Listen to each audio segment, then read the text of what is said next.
Here we are, another episode of Golden Nuggets, Tea and Tales Season 1, powered by Husby, served today by Ali. What is happening?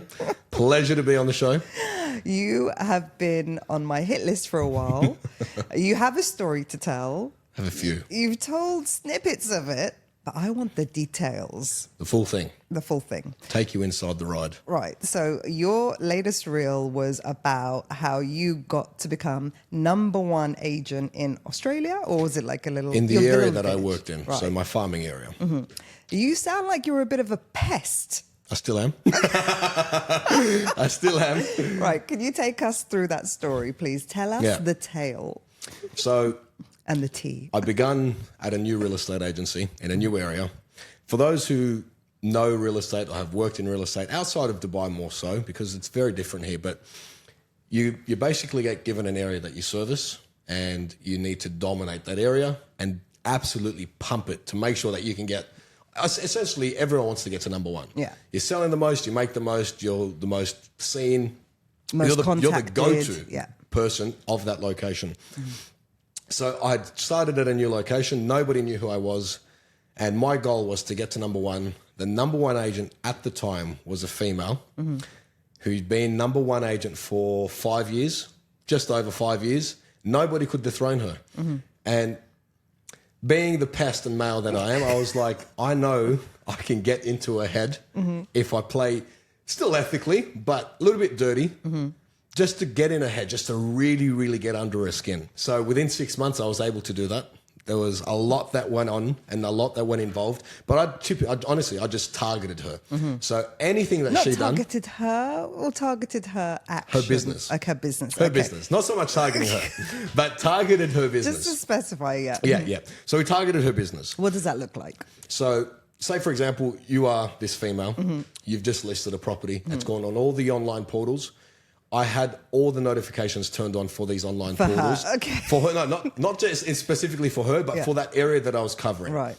Anytime she'd list a property, I'd get a notification instantly that it's been uploaded within the previous hour. Right. I would stop everything that I was doing. I'd go and door knock that street. I'd print off all these flyers, or I already had them pre-printed, and I would go and drop the whole street in every single body's mailbox saying new listing has just come up with my face on it. Didn't mention anything about the actual property, just new listing, my face. Right. So it wasn't that you were saying it wasn't that you were trying to get her property. You were trying to let the neighbours know that something's come up. Okay. And they're hearing from me. No. Okay. It doesn't have to be mine. But it was more so that they were hearing it from me. Right. And they were thinking, Facts. new property come on the market, Ali's face. New property, Ali's face. The whole idea was to try and get everybody familiarised with my face. Yeah. Letterbox dropped the whole street. I door knocked the whole Who's street. we? You didn't do it yourself? So myself, it all started with me at first. As I started to build a little bit of traction, I then hired an associate. You were going hard. Very hard. Honestly, I couldn't actually afford an associate, but I just knew 2 hands would clap better than one. And if I had another set of hands with me, we'd be able to door knock that street and another street at the same time that I'd be able to do one on my own. And just for people that don't come from door knocking mentality or areas that do door knocking, what does that actually entail? Because UK, there was a lot of door knocking going on. Australia, it's very common. What does that entail? So properties just come up for sale. So I'll go and door knock your property, knock, you open up. Hey, Ali from SBRE, just want to give you a quick heads up. I know you're probably not selling. Just want to let you know that X, Y, and Z just come on the market for sale. Would you like me to keep you up to date with the sale? Literally, short, sweet, simple. People try and overcomplicate it and they try and go in too much detail. I was just straight to the point, and then that's... A lot of the time they say no. Okay, no problem. Then I'll just come back and knock on your door again when the property sells to let you know what it's sold for. Oh, no, don't knock on our door. Perfect. I'll just quickly grab your number. I'll send you a message once it's sold. That way I don't have to knock on your door again. 9 out of 10 times I'll say yes. Just to piss off. You get their name, you get their number, you have their address, there's a contact. Yeah. And actually some people do the... it's kind of like, just as a courtesy, I'm letting you know that we're going to be in and out of the neighbourhood. Like, so nothing strange is going on. We're doing viewings. Yeah, so, 100%. Or you'd be like, oh, just literally finished up from one of your neighbours' properties. They're thinking of selling. Yeah. Would you be open to knowing what your property's worth? Literally, just like a very open conversation. Value. Exactly. Adding value. Okay. Exactly. Keep going. Right. So you get the notification. So you get the notification. We go and letterbox drop the street. We door knock the street. dropout cards, like the business cards. So if you're not home, you're going to see that I had tried to come to your property. Then later on that evening, I would call the whole street so we can print off data. I'd call the whole street, let everybody know. Data for everybody else. Literally. But I was the first, honestly, I just made it my mission to be the first person that let anybody know of whatever happened within that community. I took the extra step. I started doing a video every single month and at the end of every single week of what's sold in the area, what's come on the market in the area, what the numbers were looking like for the whole month, what had sold in the month, everything in between. Even if it's not you. And that's really important, honestly, because you then become the outlet for news. You become news rather than just telling people what you've sold or what you've listed. It was never about what, genuinely, I had not sold anything. I didn't have a single listing. But I was the guy who was just letting everybody know, this is just sold. This is what it sold for. There's buyers that have missed out. Would you be open to knowing what your property's worth? Just literally pounce. And then where people somewhat disagree is I would also attend her auctions. Right. So she would have a property that would be going to an auction. You sound like you've had a bit of backlash on this. Some people would disagree. Some people in the Australian real estate field would think that this is unethical. It's a public auction though. So as long as I go to this auction and just watch, it's not a problem, which I did. I wouldn't go and talk to any of the buyers. If I knew people there, then I'd introduce or I'd say hello, but that was it. But I'd watch a public auction. The moment the property sold or didn't sell, clipboard out, door knock the whole street. Right. Just want to let you know, number 30 in the streets, just gone to auction. It either sold for X amount or it didn't sell. But I'm going to just keep you up to date with the result. Just wanted to let you know. There's something else coming down the street. Nothing was coming down the street. Something else is coming. Pass your details. We'll give you a call when it's up. Literally, just like trying to build as much database within that community as I could. Build up the clientele, the contact and everything. And slowly, that started to then turn into me getting phone calls, owners starting to want me to come in and appraise their property. And then it turned into a property that she had sold 2 years back, had given me the green light to sell their property. And is that when you were on her radar? This was the big one. Right. So I listed a property that she had been guaranteed the listing. Listed the property, I still never forget the property, number 9 Sturt Avenue in Georges Hall. Incredible. My first listing within that area. And the amount of crap that owner got from her, basically saying as if you're giving it to him, he's new, he hasn't sold anything, I sold you the property, blah, blah, blah. So the problem was, right, she had been in the area for number one in the area for such a long period of time, she just assumed that all the business was always just going to be hers. She get a bit complacent, do you Very think? complacent. And I know for a fact that she wasn't really actively cold calling anymore. She wasn't really keeping up to date with her database. She wasn't looking for new contacts. She was just content because everything was just coming to her. Yeah. This is why I saw an opportunity, because there was just no one who had my drive, no one who had my enthusiasm to push or the determination to try and be number one. And I've always had this in me. With anything that I do, I just need to be number one. I need to be the best. I need to be the loudest person in the room. I don't know what it is, but I enjoy it. And, the sound engineer's having issues today. Like, keep turning up and down the volume. But yeah, go on. Turn down the sensitivity. But anyways, so You're I just on her knew she radar wasn't now. doing all that. Now I'm on the radar. And the next point of call now was to then start targeting newer properties. So properties that were being constructed. And what I would do is I'd go to the site where the builders were. I'd introduce myself to the builder. Every 2-3 days, I'd rock up 2 coffees, 3 coffees, cold bottles of water, pass them out to the builders, have a chat. It's looking very, very good. And I was there throughout the progression of the entire build.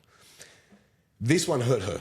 So this one, she had sold the developer the site, and ethically, or not so much ethically, but you sell the site, you get the listing.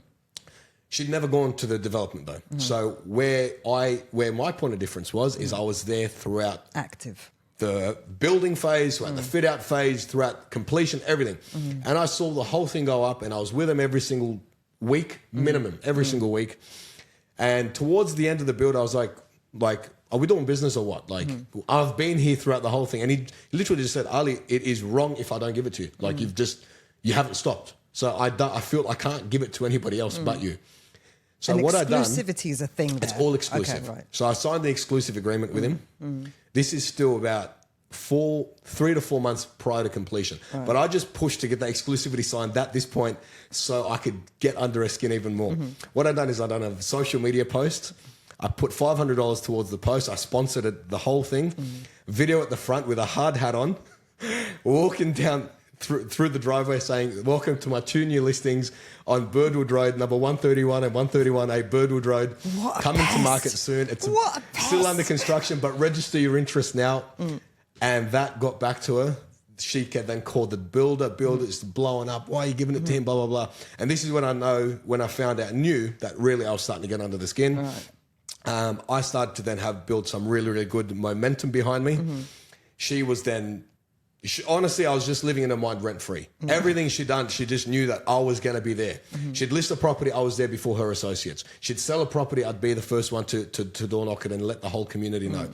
Like, it was to a degree that you would not imagine. It wasn't just her. You were relentless. I was, and I honestly was. But it wasn't just to her. It was to any new listing that came within that area. Okay. But because she had more of them, it looked like I was just targeting her business. But it was everyone's business. But I made it my mission to take her spot. And then after about 4 months, I was really starting to build traction. I was in the top 3 agents at that point in that area. And business just continued to come. Ali was like the mayor of George's Hall. I wasn't the agent, I was the mayor. The mayor of the town. The voice of the community. Started getting my haircuts in the area. I started going to have breakfast every single morning in the area. I didn't live there. I would have my morning meetings with my team. At this point, I'd then hired a second associate. So I had 2 associates working for me. So it was 3 of us. So we'd sit at the busiest time in this cafe right opposite the school. Everyone would see us. I'd have my laptop out, doing a full meeting. We weren't really talking about much, just about how the weekend was. But it's obvious it's your just realtors. presence, right? It's presence. You need to be seen. I was just trying to be seen as much as I possibly can within the area, spend as much time as I possibly could there, be seen by everybody. I then invested in pointer signs, which are directional arrows with my faces on them. But then she started stealing my signs. And there was a video of her stealing my signs from one of my clients' properties who had CCTV, and she's gone out of her car, picked up my sign and put it in her boot. It was hilarious. So it was payback time. Yeah. So she was like trying to get me back by stealing my $30 signboards.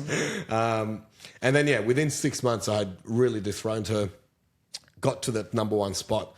Business was incredible. That was my biggest year in real estate in Australia. Not in real estate in general. We've surpassed them, Dubai was, thankfully. But that was the story. That was literally how we did it. It gets better, actually, because she then left the company she was working at thinking that the company was the problem. She joined another company, was kind of promised the world. And then she then says to the managing director of that company, there's no way I can beat this guy. I need him on my team. They contacted me and said, let's have a sit down. And then that's pretty much how the story ended. So in the end, you ended up collaborating. We ended up joining forces. I then she actually then started to see how relentless I really was working alongside me and realized why I got and surpassed her because of how I work. I just, honestly, at the time I was making 200 to 300 calls a day, non-stop, like literally on the phone. I was just jam-packed. Appointment, phone calls. That was it. Starting from like 7, finishing at like 9, 10. And then you moved to Dubai. Moved to Dubai. At some point. What's the Dubai equivalent of that door knocking? You know, I've door knocked here. Do you? I don't, but I have. Okay. I tried it. Got a 43 million dirham listing in the fairways, Dubai Hills. It's very different and people take offense to it. Yeah. And look, there are some people in Australia who are very, very rude about it. The very first time I was door knocking, I got racially abused, slammed the door in my face. It's discouraging, but I'm tough as nails now. You can literally do anything. It doesn't affect. Okay. That's what the industry does. But I had multiple owners that would just basically like piss off, like get out of my house, blah, blah, what are you doing? Knock on my door, blah, blah. So I wouldn't recommend it at all. Fine. But it worked. I got into 2 properties. Didn't sell them, but it worked. Okay. Thank you for those golden nuggets of how to be a pest. How to be a pest, but how to get to number 1, most importantly. If you have a top pin in the area that you're servicing or you're trying to get to number 1 in, I'm telling you that method is proven to work. Like, I've done it. Yeah. It's worked, it's happened, and I don't know, I play the mind. Well, we want to know what you've done to become number 1 or en route to number 1. Drop it in the comments. Thank you, Ali. Let us know.